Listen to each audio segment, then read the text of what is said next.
A couple months ago, I was holding an open house with a real estate agent that I work with. And it was a beautiful house, and we had a lot of people. And toward the end of the open house, this gentleman walks in, and he introduces himself as Mike. And, he said, I'd like to look at the house. Is it okay? He said, of course, yeah, look around. We're getting ready to pack up. But we said, let's hang out. We didn't say anything to him, but that's what we were doing. So he started to look around the house, and about 10 minutes later, he comes back, and he looks really upset. I say, okay, is everything okay, Mike? And he goes, no, it's not.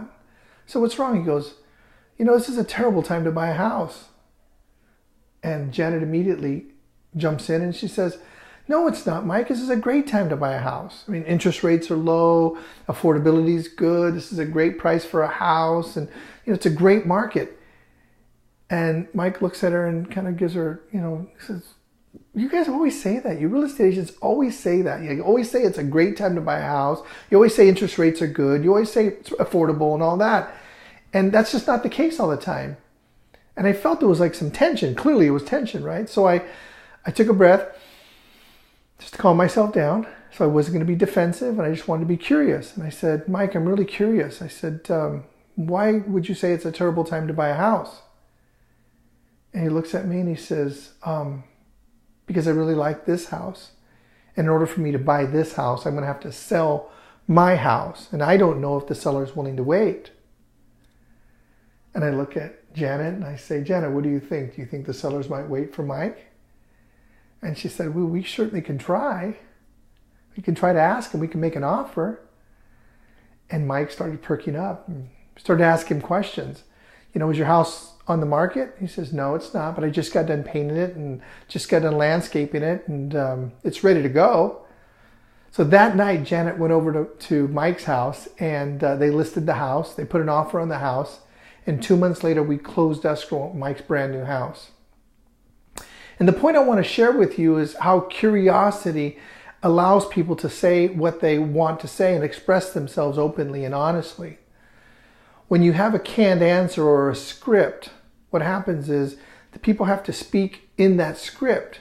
Sometimes scripts, depending on how you speak about them, it opens up dialogue. But so often scripts are kind of like a box that we live in, and then we're ready to throw that box at people. Like, how many times have you been in a conversation where somebody, it seemed like they just gave you the same answer that they give everybody else, and that answer didn't really fit. It didn't fit for you because it was completely off of what point you were trying to make.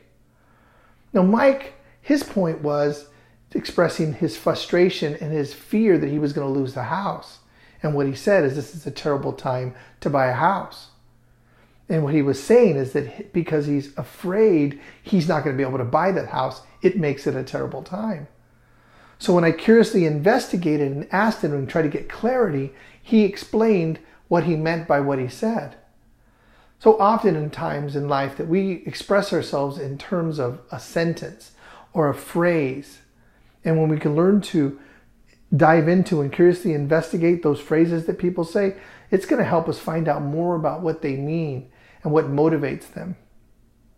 Like I said, we just kept asking questions after that, turned the whole dynamic of the conversation, which had started as an upset and then went on to another upset as Janet was saying, being a little defensive and saying what she wanted to say to make a point, which is a good point.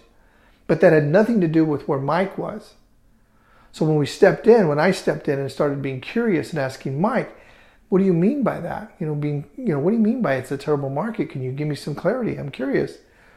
He dropped his guard down, that he was immediately kind of in a conflict. He dropped his guard and he started to answer. See, when we ask people questions about things that they want, it sets up what we call safety and respect. And when people feel safe and respectful, then they're going to risk. They're going to start to say stuff that they don't normally say. They're going to start to take chances and tell us, hey, this is why I feel this way. And he expressed to us, Mike that day expressed to us why he was feeling that way. And it turns out that we could help him. It turned out that it was not a bad time to buy a house or a terrible time to buy a house. It turned out that was the perfect day for him to buy a house. 2 months later, he moved into his brand new house. Everybody's happy. Give curiosity a shot.